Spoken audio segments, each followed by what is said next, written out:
Hi, my name is Nicole, and welcome to this YouTube channel in which I want to share Zen Buddhist teachings, practices, and reflections on questions that either are seeming relevant for me or that I hear are relevant for people. I do usually fairly short, like around 15-minute reflections on some topic.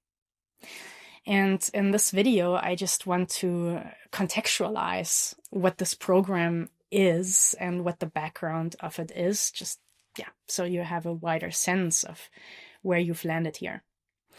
So this YouTube channel is the public channel for the so-called Dharma Academy. And the Dharma Academy is an online platform for a Zen Buddhist lineage school called the Dharma Sanga.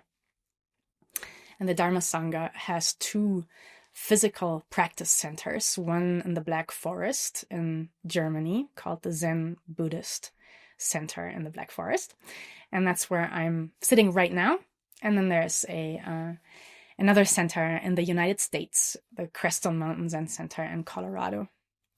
And mostly what I do is I just live and practice at those two centers, kind of like half and half. And what we discovered during the pandemic, actually mostly, is what a great complementary medium practicing with people online can be.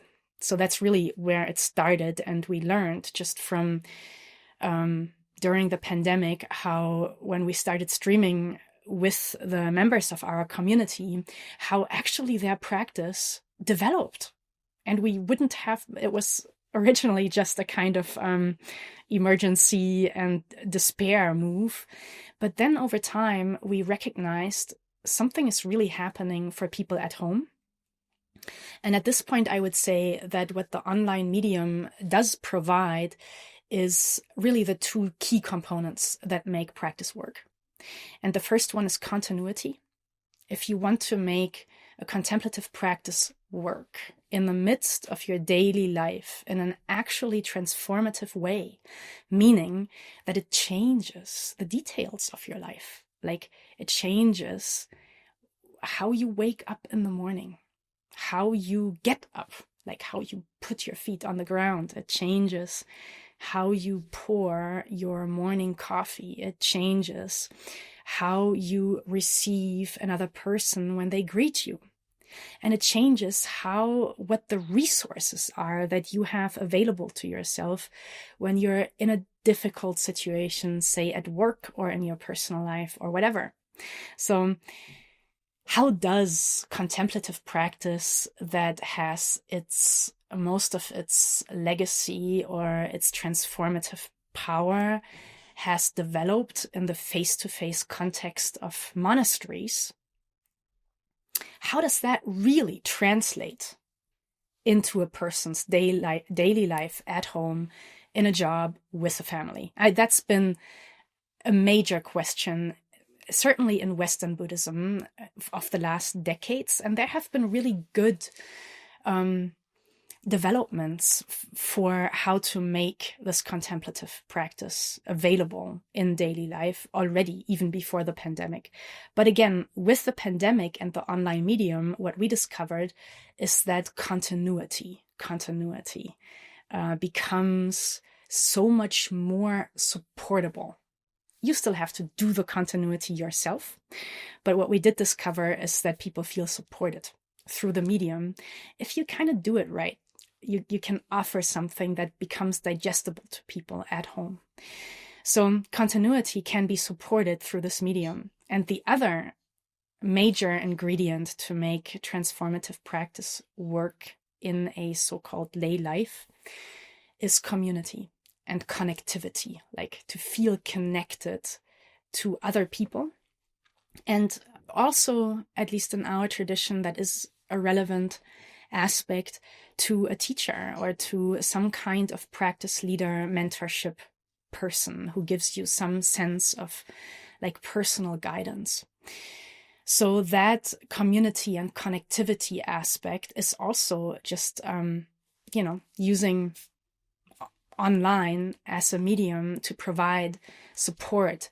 Those two aspects we've just found is hugely helpful in people's daily practice. So once that became clear, what we did is we founded the so-called Dharma Academy as a real online school. And at this point, we've developed a kind of systematic, more or less, it's not super linear, but with a real sense of what important first steps are. And then once you've established certain foundations, what becomes possible and how you can, from those foundations, engage in more subtle aspects and so forth. How one step can unfold from a whole variety of other steps. That kind of, in a way, a sequence is implied in this curriculum of the Dharma Academy. And so we've made that, again, available as a whole online school with its own course environment, and ways for people to stay in touch with each other and to continuously touch base with new impulses for, just supporting their practice at home. So this online platform, once again, the Dharma Academy, is rooted in the two physical practice centers of the Dharma Sanga, though. And so what we offer is kind of like an entire, I would say, world for how to stay in a process, in a contemplative process, no matter where you are. And this YouTube channel now is the public channel for this world. It's kind of like where we're saying what we're doing, and you can see if there's stuff in here that interests you. And maybe just that is good and hopefully supportive for your personal needs. But if you would like to go deeper or explore with more, precision, but also specificity and personal contact and so forth, then what you can do from here is get information about the Dharma Academy. If you would like to just see what's possible online, you'll find links in this channel. Or if you are more a person who'd like to just be engaged in a face-to-face context, then check out our websites of our two practice centers of the Dharma Sanga. You'll find us just through Google, but it's the links are also posted down there. So I hope that this might be an entry for you into the questions of your own life, and possibly a way that you can also feel supported on your path of seeking and exploring the mysteries of this existence.